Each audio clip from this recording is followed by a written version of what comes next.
ಸಂಪುಟ ವಿಸ್ತರಣೆಗೆ ಕೊನೆಗೂ ಕೂಡ ಮುಹೂರ್ತ ಫಿಕ್ಸ್ ಆಗ್ತಾ ಇದೆ. ಕಾರಣ ಮಂಗಳವಾರ ಸಂಪುಟ ಪಟ್ಟಿ ಬಹುತೇಕ ಫೈನಲ್ ಅಂತ ಹೇಳ್ತಾ ಇರುವಂತದ್ದು. ಮಂಗಳವಾರ ಹೈಕಮಾಂಡ್ ನಾಯಕರ ಜೊತೆ ಸಭೆಯನ್ನ ಕರೆಯಲಾಗ್ತಾ ಇದೆ. ಕ್ಯಾಬಿನೆಟ್ ವಿಸ್ತರಣೆ ವಿಚಾರವಾಗಿ ನಡೆಯಲಿರುವಂತಹ ಸಭೆ ಇದು. ನಾಳೆ ದೆಹಲಿಗೆ ಸಿಎಂ ಡಿಕೆ ಶಿವಕುಮಾರ್ ಪ್ರಯಾಣವನ್ನ ಬೆಳೆಸಲಿದ್ದಾರೆ. ನಾಳೆ ದೆಹಲಿಗೆ ಕೇವಲ ಡಿಕೆ ಶಿವಕುಮಾರ್ ಮಾತ್ರ ಅಲ್ಲ, ಮಾಜಿ ಸಿಎಂ ಸಿದ್ದರಾಮಯ್ಯ ಇರ್ತಾ ಇದ್ದಾರೆ. ಜೊತೆಗೆ ಕೆಪಿಸಿಸಿ ಅಧ್ಯಕ್ಷ ಬಿಕೆ ಹರಿಪ್ರಸಾದ್ ಕೂಡ ಇರ್ತಾ ಇದ್ದಾರೆ ಅಂತ ಗೊತ್ತಾಗ್ತಾ ಇರುವಂತಹ ಸಂಗತಿ. ಈಗ ಸಂಪುಟ ವಿಸ್ತರಣೆ ವಿಚಾರಕ್ಕೆ ಸಂಬಂಧಪಟ್ಟಂತೆ ಸಾಕಷ್ಟು ಚರ್ಚೆ ಆಗ್ತಾ ಇದೆ. ಆಕಾಂಕ್ಷಿಗಳ ಸಂಖ್ಯೆ ಕೂಡ ಜಾಸ್ತಿ ಆಗ್ತಾ ಇದೆ. ಜೊತೆಗೆ ದೆಹಲಿಯಲ್ಲೂ ಕೂಡ ಹೈಕಮಾಂಡ್ ನಾಯಕರು ಬಹಳ ಬ್ಯುಸಿಯಾಗಿಬಿಟ್ಟಿದ್ದಾರೆ. ಇಂಥ ಸಂದರ್ಭದಲ್ಲಿ ಈಗ ಸಂಪುಟ ವಿಸ್ತರಣೆಗೆ ಕೊನೆಗೂ ಮುಹೂರ್ತ ಫಿಕ್ಸ್ ಆದಂತೆ ಕಾಣಿಸ್ತಾ ಇರುವಂತದ್ದು. ಮಂಗಳವಾರ ಸಂಪುಟ ಪಟ್ಟಿ ಬಹುತೇಕ ಫೈನಲ್ ಆಗುತ್ತೆ. ಮಂಗಳವಾರ ಹೈಕಮಾಂಡ್ ನಾಯಕರ ಜೊತೆ ಸಭೆಯನ್ನ ಕರೆದಿದ್ದಾರೆ. ಕ್ಯಾಬಿನೆಟ್ ವಿಸ್ತರಣೆ ವಿಚಾರವಾಗಿ ನಡೆಯಲಿರುವಂತಹ ಸಭೆ ಅಂತ ಗೊತ್ತಾಗ್ತಾ ಇರುವಂತದ್ದು. ನಾಳೆ ದೆಹಲಿಗೆ ಸಿಎಂ ಡಿಕೆ ಶಿವಕುಮಾರ್ ಪ್ರಯಾಣವನ್ನ ಬೆಳೆಸಲಿದ್ದಾರೆ. ಹೈಕಮಾಂಡ್ ನಾಯಕರ ಜೊತೆ ದೆಹಲಿಯಲ್ಲಿ ಚರ್ಚೆಯನ್ನು ನಡೆಸಲಿದ್ದಾರೆ. ಸಂಪುಟ ವಿಸ್ತರಣೆ ವಿಚಾರಕ್ಕೆ ಸಂಬಂಧಪಟ್ಟಂತೆ ನಾಳೆ ದೆಹಲಿಗೆ ಸಿದ್ದರಾಮಯ್ಯ ಹಾಗೆ ಹರಿಪ್ರಸಾದ್ ಅವರು ಕೂಡ ಭೇಟಿಯನ್ನ ಕೊಡ್ತಾ ಇರುವಂತದ್ದು. ಯಾವ ರೀತಿ ಸೂತ್ರ ಹಾಗಾದ್ರೆ 12+8 ಈ ಸೂತ್ರದಡಿ ಸಂಪುಟ ಸಚಿವರ ಪಟ್ಟಿ ಫೈನಲ್. 12 ಹೊಸ ಹಿರಿಯ ಶಾಸಕರು, 8 ಮಾಜಿ ಸಚಿವರು. ಈ ಬಗ್ಗೆ ಮಂಗಳವಾರ ಅಂತಿಮ ನಿರ್ಣಯವನ್ನ ತೆಗೆದುಕೊಳ್ಳುವಂತ ಸಾಧ್ಯತೆ.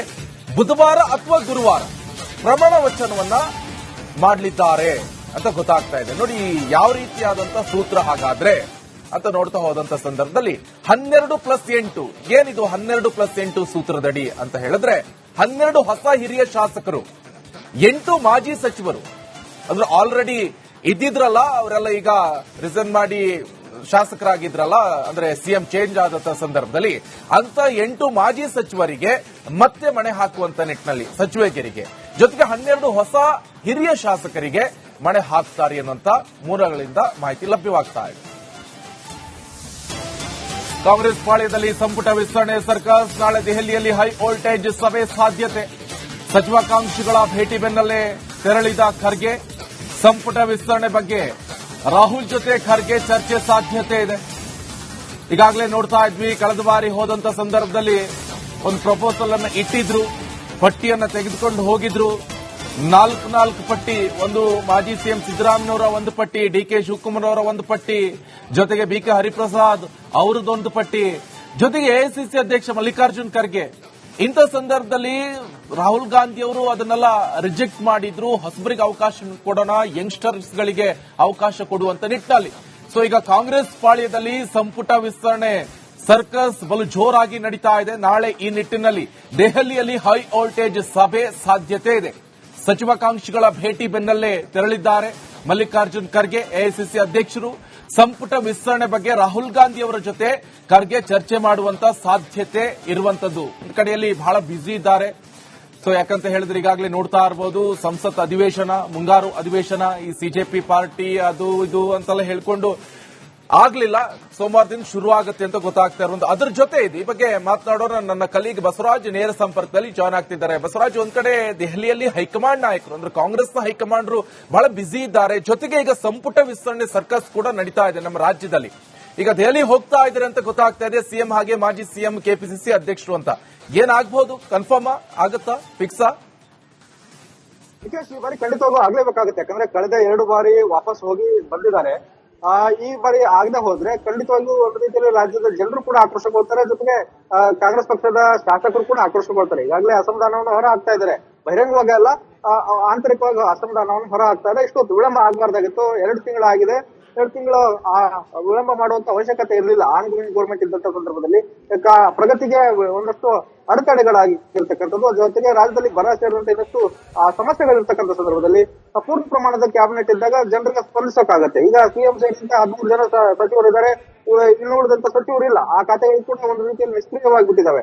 ಅಂತ ಸಂದರ್ಭದಲ್ಲಿ ಕ್ಯಾಬಿನೆಟ್ ವಿಸ್ತರಣೆ ಆಗ್ಲೇಬೇಕು ಅನ್ನೋ ಒತ್ತಡ ರಾಜ್ಯದಿಂದ ತೀವ್ರವಾಗಿ ಕೇಂದ್ರದ ಹೈಕಮಾಂಡ್ ಮೇಲಿದೆ. ಆದ್ರೆ ಸಂಸತ್ತಿನ ಅಧಿವೇಶನದಲ್ಲಿ ಬಿಸಿ ಆಗಿರ್ತಕ್ಕಂಥ ಕಾಂಗ್ರೆಸ್ ಹೈಕಮಾಂಡ್ ಈಗ ರಾಜ್ಯದ ಕಡೆ ಒಂದು ರೀತಿಯಲ್ಲಿ ಗಮನ ಹರಿಸಬೇಕಾದಂತ ಅನಿವಾರ್ಯತೆ ಇದೆ. ಒಂದು ನೀಟ್ ಎಕ್ಸಾಮ್ ಅಕ್ರಮದ ವಿಚಾರವಾಗಿ ಬೃಹತ್ ಹೋರಾಟವನ್ನ ಮಾಡಿತ್ತು. ಆ ಹೋರಾಟದಲ್ಲಿ ಭಾಗಿಯಾಗಿದ್ದ ಕಾರಣಕ್ಕಾಗಿ ಒಂದು ಹೋದಂತ ರಾಜ್ಯ ನಾಯಕರು ಬರಿಗೈಲಿ ವಾಪಸ್ ಆಗಿ ಬರ್ಬೇಕಂತ ಪರಿಸ್ಥಿತಿ ಎದುರಾಗಿತ್ತು. ಈಗ ಕಾಂಗ್ರೆಸ್ ಹೈಕಮಾಂಡ್ ಅವರೇ ಮತ್ತೆ ಬುಲಾವ್ ಕೊಟ್ಟಿರೋದ್ರಿಂದ ಸಹಜವಾಗಿ ಅದನ್ನ ಬಗೆಹರಿಸಬೇಕಾಗಿರ್ತಕ್ಕಂಥದ್ದು, ಸಂಪುಟ ವಿಸ್ತರಣೆಯನ್ನ ಮಾಡಬೇಕಾಗಿರ್ತಕ್ಕಂಥದ್ದು ಅನಿವಾರ್ಯತೆ ಇದೆ. ಹಾಗಾಗಿ ಈಗಾಗಲೇ ಅವರು ಪಟ್ಟಿಯನ್ನ ರೆಡಿ ಮಾಡ್ಕೊಳ್ತಾ ಇದ್ದಾರೆ. ಪಟ್ಟಿಗೆ ಅಂತಿಮವಾದಂತ ಅಭಿಪ್ರಾಯವನ್ನ ರಾಜ್ಯ ನಾಯಕರಿಂದ ತೆಗೆದುಕೊಂಡು ಒಂದು ಬುಧವಾರ ಅಥವಾ ಗುರುವಾರ ಒಂದು ಕ್ಯಾಬಿನೆಟ್ ವಿಸ್ತರಣೆ ಆಗುತ್ತೆ, ಪ್ರಮಾಣ ವಚನ ಕೂಡ ಆಗ್ಬಹುದು ಅನ್ನೋ ಮಾಹಿತಿಗಳು ಲಭ್ಯ ಆಗ್ತಾ ಇದಾವೆ. ಇನ್ನು ಬಹಳ ಪ್ರಮುಖವಾಗಿ ಹೊಸಬರಿಗೆ ಹೆಚ್ಚಿನ ಸ್ಥಾನದಲ್ಲಿ ಸಂಖ್ಯೆಯಲ್ಲಿ ಮನೆ ಹಾಕಬೇಕು ಅನ್ನೋಂಥದ್ದು ಅಭಿಪ್ರಾಯ ಕಾಂಗ್ರೆಸ್ ಹೈಕಮಾಂಡ್ ಹೊಂದಿತ್ತು. ಅದಕ್ಕೆ ರಾಜ್ಯ ನಾಯಕರು ಬಹುತೇಕ ಒಪ್ಪಿದ್ದಾರೆ ಅನ್ನುವಂತ ಮಾಹಿತಿಗಳು ಲಭ್ಯ ಆಗ್ತಾ ಇದಾವೆ. ಇನ್ನು ಉಳಿದಂತೆ 5-6 ಹಿರಿಯ ಮಾಜಿ ಸಚಿವರು ಕೂಡ ಮತ್ತೆ ಸಚಿವರಾಗತಕ್ಕಂತ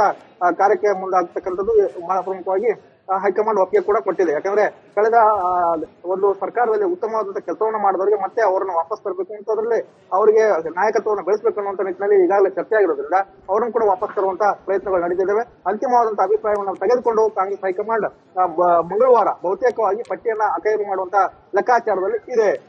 ಬಸವರಾಜ್, ಈಗ ಕಳೆದ ಬಾರಿ ಹೋದಂತ ಸಂದರ್ಭದಲ್ಲಿ ಪಟ್ಟಿನ ರಾಹುಲ್ ಗಾಂಧಿ ಅವರು ರಿಜೆಕ್ಟ್ ಮಾಡಿಬಿಟ್ರು ಹೊಸಬರಿಗೆ ಅವಕಾಶ ಕೊಡುವಂತ ನಿಟ್ಟಿನಲ್ಲಿ.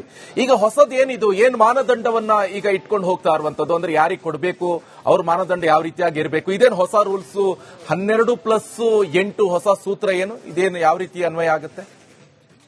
ಖಂಡಿತ ನಿಖೇಶ್, ಇದು ಬಹಳ ಪ್ರಮುಖವಾಗಿ ಕಾಂಗ್ರೆಸ್ ಹೈಕಮಾಂಡ್ ಪೂರ್ಣ ಪ್ರಮಾಣದಲ್ಲಿ ಹೊಸಬರನ್ನೇ ಕ್ಯಾಬಿನೆಟ್ಗೆ ತೆಗೆದುಕೊಳ್ಬೇಕು ಮತ್ತು ಯುವಕರಿಗೆ ಆದ್ಯತೆ ಕೊಡಬೇಕು ಅನ್ನುವಂತ ಲೆಕ್ಕಾಚಾರ ಇತ್ತು. ಅಂದ್ರೆ 50 ವರ್ಷದ ಒಳಗಡೆ ಇದ್ದವರಿಗೆ ಹೆಚ್ಚಿನ ಸಂಖ್ಯೆಯಲ್ಲಿ ಸಚಿವ ಸ್ಥಾನ ಕೊಟ್ಟಾಗ ಅವರು ಪಕ್ಷದ ಆಸ್ತಿಯಾಗಿ ಬೆಳೀತಾರೆ, ನಾಯಕತ್ವ ಬೆಳೀತಾರೆ. ಇನ್ನೊಂದು 15-20 ವರ್ಷ ಅವ್ರು ಪಕ್ಷ ಕಟ್ಟೋಕೆ ಸದೃಢವಾಗಿರ್ತಾರೆ ಪ್ಲಸ್ ಆದವರಿಗೆ ಆದ್ಯತೆಯನ್ನು ಕೊಟ್ಟರೆ ಪಕ್ಷ ಸದೃಢವಾಗಿ ಕಟ್ಟೋಕೆ ಆಗಲ್ಲ ಅನ್ನೋದು ಒಂದು ವಯಸ್ಸಿನ ಕಾರಣ ಮತ್ತು ಅವ್ರಿಗೆ ಈಗಾಗಲೇ ಸಾಕಷ್ಟು ಬಾರಿ ಮನೆಯನ್ನ ಹಾಕಲಾಗಿದೆ. ಅವ್ರದ್ದು ಯಾವುದೇ ಪ್ರಯೋಜನಗಳಾಗಿಲ್ಲ, ಪಕ್ಷಕ್ಕಾಗಿಲ್ಲ, ಕೇವಲ ವೈಯಕ್ತಿಕ ಪ್ರಯೋಜನಗಳು ಅವ್ರಿಗೆ ಆಗ್ತಾ ಇದಾವೆ ಅನ್ನೋದು. ಆದ್ರಿಂದ 10 ಅನ್ನುವಂಥದ್ದಿತ್ತು. ಅಂದ್ರೆ 10 ಹೊಸಬರಿಗೆ 10 ಹಿರಿಯರಿಗೆ ಅನ್ನುವಂಥದ್ದಿತ್ತು. ಆದ್ರೆ ಈಗ ಹೊಸ ಸೂತ್ರದ ಅಡಿ 12 ಹೊಸಬರಿಗೆ ಕೊಡ್ತಕ್ಕಂಥ ಲೆಕ್ಕಾಚಾರಗಳಿದಾವೆ. 8 ಅದರಲ್ಲಿ ಹಿರಿಯರಾಗಿರ್ತಕ್ಕಂಥ ಮಾಜಿ ಸಚಿವರಿಗೆ ಒಂದು ಅವಕಾಶಗಳು ಸಿಗುವಂತ ಸಾಧ್ಯತೆಗಳಿದಾವೆ. ಯಾಕಂದ್ರೆ ಈ ಬಾರಿ ಅವಕಾಶ ಸತ್ತವರಿಗೆ ಮತ್ತು ಹಿಂದಿನ ಸರ್ಕಾರದಲ್ಲಿ ಉತ್ತಮವಾದಂತ ಕೆಲಸ ಮಾಡಿದ ಒಂದಷ್ಟು ಸಚಿವರು ಏನಿದಾರಲ್ಲ ಅವರನ್ನ ಮತ್ತೆ ವಾಪಸ್ ತೆಗೆದುಕೊಂಡು ಬರ್ಬೇಕು ಅನ್ನುವಂತ ಲೆಕ್ಕಾಚಾರದಲ್ಲೇ ಈ 12+8 ಅನ್ನುವಂತ ಸೂತ್ರವನ್ನ ಇಟ್ಕೊಂಡು ಈಗ ಕ್ಯಾಬಿನೆಟ್ ವಿಸ್ತರಣೆ ಆಗ್ತಕ್ಕಂಥ ಲೆಕ್ಕಾಚಾರಗಳು ಇದಾವೆ. ಬಸವರಾಜ್, ಇನ್ನೊಂದು ಬಹಳ ಪ್ರಮುಖವಾಗಿ ಈಗ ಏನಾಗ್ತಿದೆ ಅಂತ ಹೇಳಿದ್ರೆ ಅಧಿವೇಶನನ್ನೇ ಕರಿಬೇಕಾಗತ್ತೆ, ಅಧಿವೇಶನ ಮಾಡಬೇಕಾಗತ್ತೆ ಕರ್ನಾಟಕದಲ್ಲಿ. ಅದು ಕೂಡ ಡಿ.ಕೆ. ಶಿವಕುಮಾರ್ ಸಿಎಂ ಆಗಿ ಮೊದಲ ಬಾರಿ ನಡೀತಾ ಇರುವಂತ ಅಧಿವೇಶನ. ಇಂಥ ಸಂದರ್ಭದಲ್ಲಿ ಸಿಎಂ ಒಂದ್ ಕಡೆ ಆಕಾಂಕ್ಷಿಗಳ ಒತ್ತಡ, ಇನ್ನೊಂದ್ ಕಡೆಯಲ್ಲಿ ಸಿಎಂ ಕೂಡ ಒತ್ತಡ ಜಾಸ್ತಿ ಆಗ್ತಿದೆಯಾ ಅಂತ, ಆದಷ್ಟು ಬೇಗ ಆಗ್ಬೇಕು ಎನ್ನುವಂತ ನಿಟ್ಟಿನಲ್ಲಿ. ಖಂಡಿತ ಸಿಎಂ ಅವರು ಪದೇ ಬಾಯಿ ಬಿಟ್ಟು ಹೇಳ್ತಾ ಇದ್ದಾರೆ, ನನಗೆ ಪೂರ್ಣ ಪ್ರಮಾಣದ ಕ್ಯಾಬಿನೆಟ್ ಇಷ್ಟೊತ್ತಿಗಾಗಲೇ ರಚನೆ ಆಗ್ಬೇಕಾಗಿತ್ತು, ರಾಜ್ಯದಲ್ಲಿ ಸಮಸ್ಯೆ ಇದಾವೆ, ಪೂರ್ಣ ಪ್ರಮಾಣದ ಕ್ಯಾಬಿನೆಟ್ ಆದಾಗ ಮಾತ್ರ ಪೂರ್ಣ ಪ್ರಮಾಣದಲ್ಲಿ ಸರ್ಕಾರ ಕೆಲಸ ಮಾಡಕ್ ಸಾಧ್ಯ ಆಗ್ತದೆ. ಅಂದ್ರೆ 7 ತಿಂಗಳು ಅರ್ಧ ಕೆಲಸ ಆಗಿದೆ, ಅರ್ಧ ಕೆಲಸ ಮಾಡಕ್ ಆಗಿಲ್ಲ. ಆ ತಿಂಗಳು ಕೇವಲ ಮ್ಯಾನೇಜ್ ಮಾಡಿದ್ರೆ ಹೊರತು ಕೆಲಸಗಳಾಗಿಲ್ಲ ಅನ್ನೋದನ್ನ ಬಾಯಿ ಬಿಟ್ಟು ಸ್ವತಃ ಸಿಎಂ ಅವರು ಹೇಳ್ತಾ ಇದ್ರೆ. ಆದ್ರೆ ಹೈಕಮಾಂಡ್ ಬಿಸಿ ಆಗಿರೋ ಕಾರಣಕ್ಕಾಗಿ ಸಿಎಂ ಅವರು ಕೂಡ ಏನ್ ಹೇಳಕ್ ಆಗಲ್ಲ, ಪರಿಸ್ಥಿತಿಯನ್ನು ಅರ್ಥಕೊಂಡು ಕೆಲಸ ಮಾಡಬೇಕಾದಂತ ಪರಿಸ್ಥಿತಿ ಇದೆ. ಹೋಲ್ಡ್ ಅಲ್ಲಿ ನಾನು ನಿಮ್ಮನ್ನ ಮತ್ತೆ ಸಂಪರ್ಕ